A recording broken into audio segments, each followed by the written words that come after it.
The Needlework Nemesis, a Miss Marple mystery. Hi there, welcome back to Haunting Veils.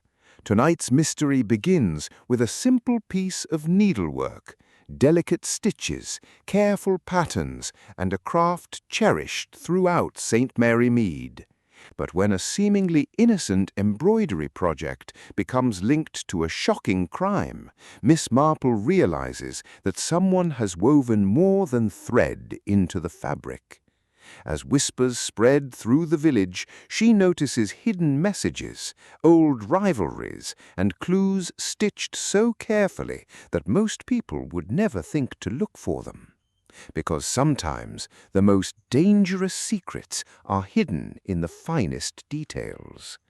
Before we unravel the truth behind the Needlework Nemesis, don't forget to subscribe for more haunting Miss Marple mysteries on Haunting Veils. Chapter 1. The Needlework Circle. The village of Bramble End was the sort of place where people believed they knew everything about one another. The church bell marked the hours, the baker knew who owed money, the postman knew who received too many letters, and the ladies of the Needlework Circle knew nearly every secret in the village. It was a quiet corner of England where very little ever happened, or so everyone liked to think. Every Thursday afternoon, the ladies gathered in the church hall. Needles clicked steadily, wool rolled across polished wooden floors, tea steamed from delicate cups, while conversation drifted from gardens to weather and then inevitably to gossip. The gathering had become a village tradition, a place where friendships were maintained and rumors quietly took root. At the center of the room sat Mrs. Agatha Finch, a wealthy widow with sharp eyes and a sharper tongue. She had a remarkable memory for the mistakes of others and a habit of collecting secrets wherever she went. Some villagers respected her, many feared her. Agatha Finch always seemed to know far more than she ought to. That afternoon she appeared especially pleased with herself. She sipped her tea and watched the room with an amused expression. "I've always said secrets have a way of finding daylight," she remarked, "no matter how carefully they're hidden." The conversation stopped almost at once. Several ladies exchanged uneasy glances. One woman fumbled her knitting. Another stared into her teacup as though it suddenly contained something fascinating. The reaction seemed to amuse Mrs. Finch greatly. "Oh dear, perhaps I've touched upon something uncomfortable." A nervous laugh traveled around the room and quickly died away. Near the window, Miss Marple sat quietly with her knitting. She appeared completely absorbed in counting stitches, yet her bright eyes missed nothing. She noticed the tension, the forced smiles, the way certain people avoided looking at Mrs. Finch altogether. Something was troubling the room, something deeper than ordinary village gossip. As the afternoon wore on, the atmosphere became steadily strained. Mrs. Finch made several curious remarks about matters that should have remained private: a missing sum of money from a local charity, an argument over inheritance, a visitor seen late at night entering a cottage on the edge of the village. She never explained how she knew these things. She simply smiled and let the silence do the work. Then she leaned back in her chair. "Some people should be very grateful that I've kept quiet for as long as I have." The words settled over the room like a cold fog. Nobody replied. Outside, the rain tapped softly against the church windows. The old clock above the entrance continued its steady ticking. The sound seemed strangely loud. When the clock finally struck 4, Mrs. Finch reached for her teacup.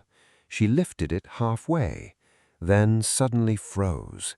Her smile vanished from her face. Her teacup slipped from her fingers. It shattered against the wooden floor. A sharp gasp echoed through the hall.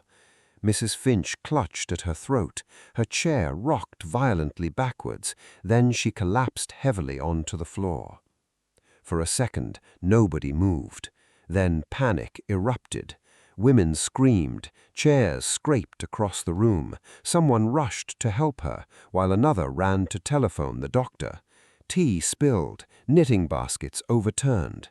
The peaceful afternoon dissolved into confusion. The village doctor arrived within minutes. By then, Mrs. Finch lay motionless. After a brief examination, he slowly rose to his feet. His expression had turned grave. "I'm afraid Mrs. Finch is dead." The room fell silent. Several women began to cry. Others simply stared in disbelief. The doctor continued his examination and soon discovered something unusual beneath her chair. A sewing needle. At first glance, it appeared perfectly ordinary, yet along its tip was a faint dark stain. The doctor frowned immediately. Police were summoned at once. As evening settled over Bramble End, lanterns flickered outside the church hall, and worried villagers gathered in small groups along the street. Rumors spread faster than the rain clouds above them. Some whispered about poison, others spoke of revenge. Miss Marple remained inside a little longer than the rest. She stood quietly looking at the tiny sewing needle resting on the table. Such a small thing, so ordinary, yet somewhere within the Needlework Circle sat a killer. And before this mystery was finished, more than one carefully stitched secret would begin to unravel. Chapter 2. The Thread of Deception. The death of Agatha Finch settled over Bramble End like a dark cloud. For days the village spoke of little else. Curtains twitched whenever a neighbor passed. Conversations stopped when strangers approached. The murder had shattered the comfortable belief that terrible things happened only in distant places. Inspector Graves arrived from the county and immediately began questioning every member of the Needlework Circle.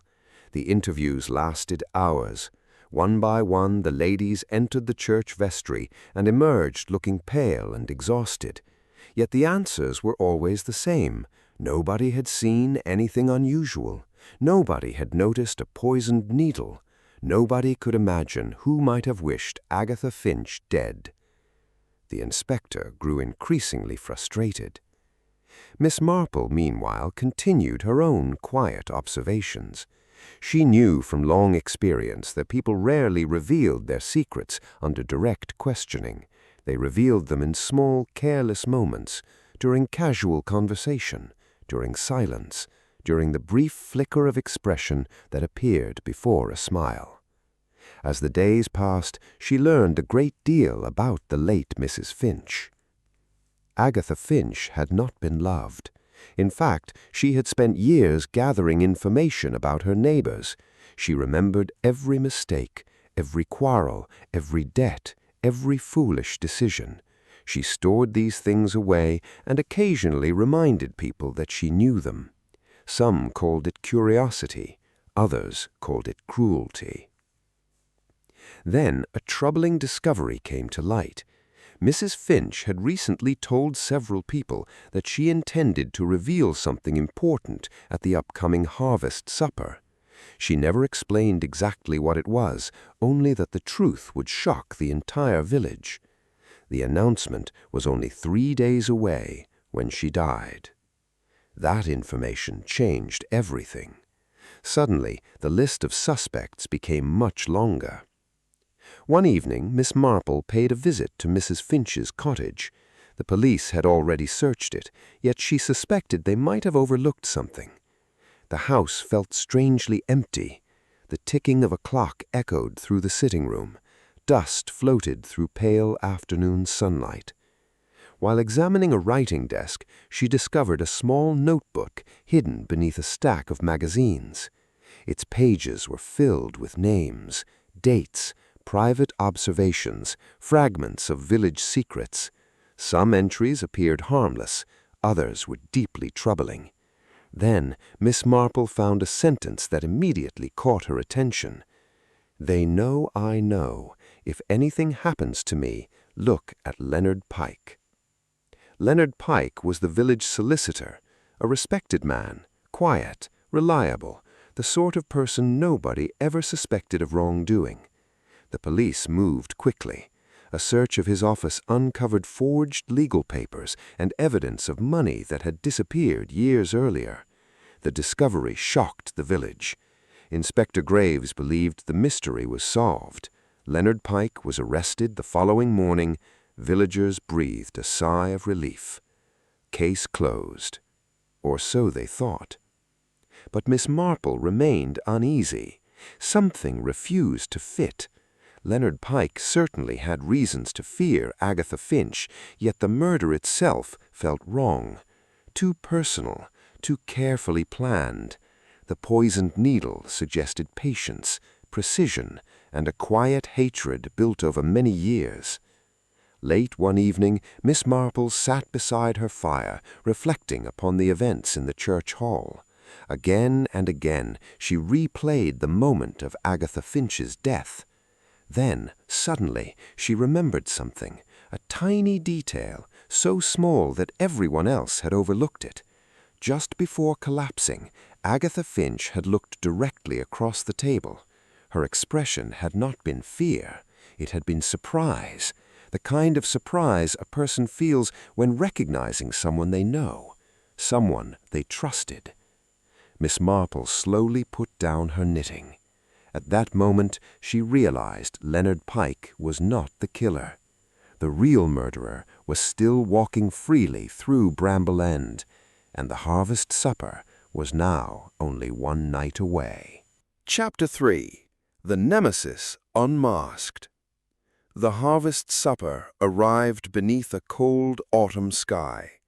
The village hall glowed with warm lantern light, and the smell of fresh pies drifted through the air.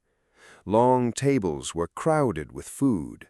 Villagers laughed and chatted as though life had returned to normal. Yet beneath the cheerful atmosphere there remained an uneasy feeling. A murderer was still among them. Miss Marple sat quietly near the back of the hall. Her knitting rested untouched in her lap. She watched the room carefully. Faces passed before her. Smiles, greetings, nervous glances. Inspector Graves stood nearby. He had listened to Miss Marple's concerns with growing interest.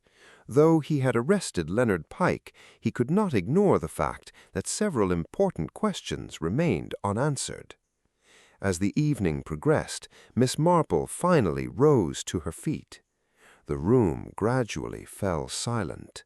Conversations faded. Curious faces turned towards her.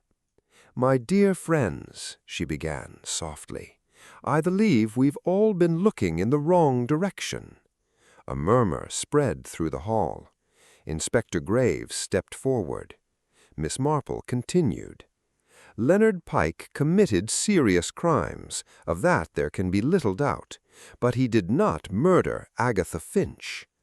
Shock swept through the room. Several villagers exchanged confused looks. One woman nearly dropped her teacup. "If Mr. Pike wasn't the killer," someone whispered, "then who was?" Miss Marple's gaze settled upon a woman seated near the center of the hall, Mrs. Edith Harper, a respected member of the Needlework Circle, a widow known for her kindness and gentle manner. The entire room seemed to freeze. Mrs. Harper stared back in disbelief. "No," she said quietly, "surely not."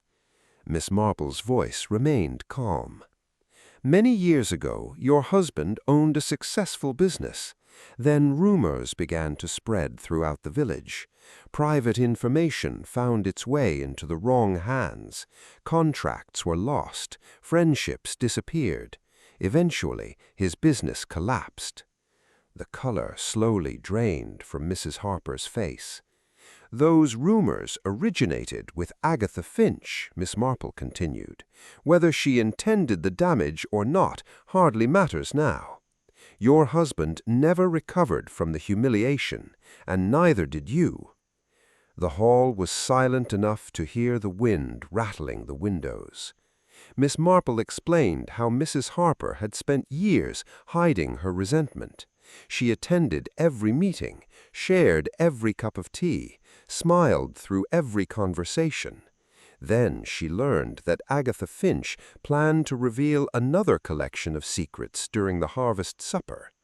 The thought of more lives being ruined became too much.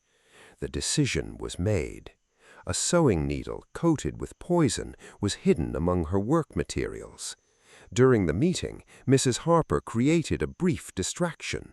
While helping Agatha retrieve a fallen ball of wool, she delivered the tiny prick that nobody noticed. Not an enemy, not a stranger, a friend. Tears filled Mrs. Harper's eyes. For a long moment, she said nothing. Then her shoulders slumped. The fight left her completely. "It's true," she whispered. A collective gasp echoed through the hall. Mrs. Harper lowered her head. "I never meant to become this sort of person. I told myself I was protecting others. I told myself she would ruin more lives if someone didn't stop her. But every night afterwards I saw her face, every single night." Several villagers looked away. Others simply stared in stunned silence. The confession seemed to drain all warmth from the room. Inspector Graves stepped forward gently. Mrs. Harper offered no resistance as he escorted her towards the door. Outside, the darkness swallowed them both. The villagers remained motionless long after they had gone. Miss Marple looked around the hall one final time. People often imagine evil arrives with a warning, a threatening face, a sinister voice, some obvious sign. But life is rarely so simple. Sometimes it sits beside you at a church gathering, shares tea with you, smiles politely while carrying a grievance that has grown quietly for years. The harvest supper eventually continued, though nobody seemed quite as cheerful as before. And as the old church bell rang in the distance, Miss Marple couldn't help wondering how many other secrets still slept behind the neat curtains of Bramble End. If you enjoyed this mystery, don't forget to like the video, subscribe to the channel, and tell us in the comments when you first suspected the killer. Because somewhere, in another quiet English village, someone is already hiding the next deadly secret.